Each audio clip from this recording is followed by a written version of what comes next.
آج ہم پڑھیں گے کہ فقہا اور علماء کا لباس کیسا ہونا چاہیے۔ فقہا اور علماء کو ایسا کپڑا پہننا چاہیے کہ وہ پہچانے جائیں، تاکہ لوگوں کو ان سے استفادہ کرنے کا موقع ملے اور علم کی وقت جو ہے لوگوں کو ذہن نشین ہو۔ اور پچھلے اسباق میں ہم نے پڑھا کہ کوئی بھی عام انسان جو ہے وہ علماء کا اور فقہا والا لباس جو ہے وہ نہ پہنے۔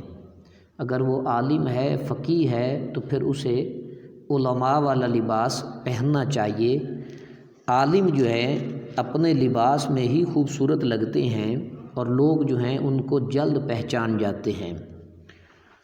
اگر اس سے کسی بھی عالم کا مقصد جو ہے اپنا ذاتی تشخص ہو اور امتیاز مقصود ہو تو یہ ایک مذموم حرکت ہے، ایک بری حرکت ہے کہ عالم جو ہے وہ صرف علم کے لیے اپنا لباس جو ہے وہ پہنے تاکہ لوگ جو ہے اسے پہچان لیں اور اس سے مستفید ہو سکیں۔ سونے اور چاندی کا بٹن جو ہے مرد کو کس طرح کا جائز ہے؟ سونے چاندی کے بٹن کرتے یا اچکن وغیرہ میں لگانا یہ جائز ہے، جس طرح ریشم کی گھنڈی جو ہے وہ جائز ہے، جبکہ بٹن جو ہیں وہ بغیر زنجیر کے ہوں، اور اگر زنجیر والے بٹن ہوں تو ان کا استعمال جو ہے علماء نے ناجائز قرار دیا ہے کہ یہ زنجیر جو ہے زیور کے حکم میں ہے، اور زیور کا استعمال جو ہے مرد کے لیے ناجائز عمل ہے۔ نابالغ لڑکوں کو بھی ریشم کے کپڑے پہنانا یہ حرام ہے، اور اس کے پہنانے کا گناہ جو ہے وہ پہنانے والے مرد یا عورت کے اوپر ہوتا ہے۔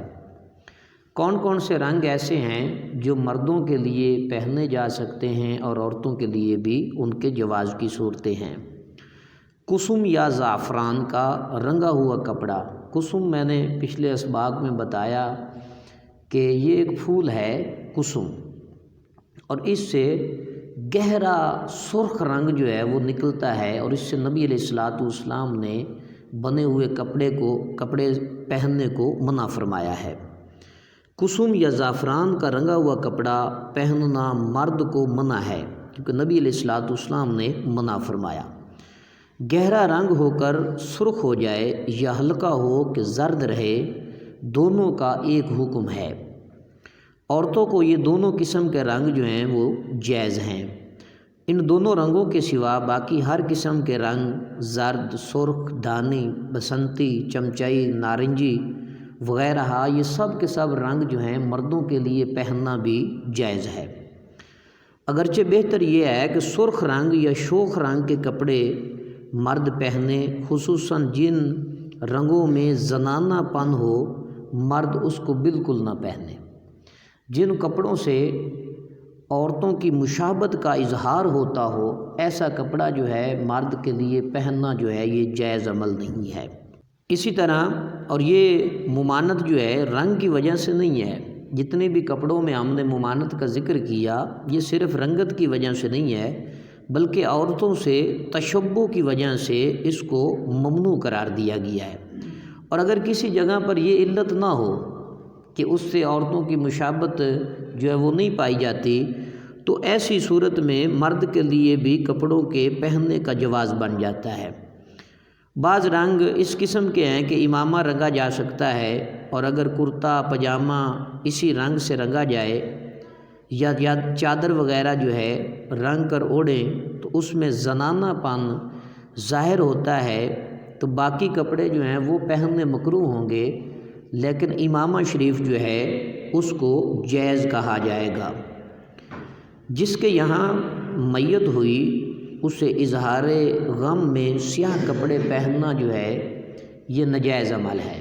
سیاہ کپڑے جو ہیں وہ نہیں پہننے چاہیے۔ اکثر ہمارے ہاں کوئی فوتگی ہوتی ہے تو خواتین جو ہیں وہ سیاہ کپڑے یا سیاہ قسم کی شلواریں جو ہیں وہ پہن لیتی ہیں، تو اس وجہ سے میت کی پر اظہار غم میں سیاہ کپڑے جو ہے یہ پہننا جو ہے یہ ناجائز عمل ہے، ایسا نہیں کرنا چاہیے۔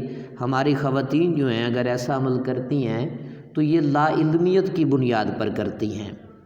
سیاہ بلے وغیرہ لگانا بھی ناجائز ہے۔ اکثر لوگ یہاں اپنے کندھوں کے اوپر پٹیاں سی باندھ لیتے ہیں یا سیاہ قسم کے بلے وغیرہ لگا لیتے ہیں، جو یہ ناجائز عمل ہے۔ اولاً تو وہ سوگ کی صورت ہے، اکثر لوگ اس کو تصور کرتے ہیں، اور دوسرا یہ کہ یہ نصرانیوں کا طریقہ ہے، ایسا ہمیں نہیں کرنا چاہیے۔ ایام محرم میں جب محرم کے دن آتے ہیں تو پہلی محرم سے لے کر 12ویں تک 3 قسم کے رنگ جو ہیں وہ نہ پہنے جائیں۔ پہلی محرم سے لے کر 12ویں محرم تک 3 قسم کے جو رنگ کے کپڑے ہیں وہ نہ پہنے جائیں۔ ایک تو ہے سیاہ رنگ، کالا کپڑا جو ہے وہ 1 محرم سے لے کر 12ویں محرم تک پہننا جو ہے وہ نہیں چاہیے، کیونکہ یہ رافضیوں کا طریقہ ہے۔ روافض جو ہیں وہ ان دنوں میں سیاہ کپڑے پہنتے ہیں۔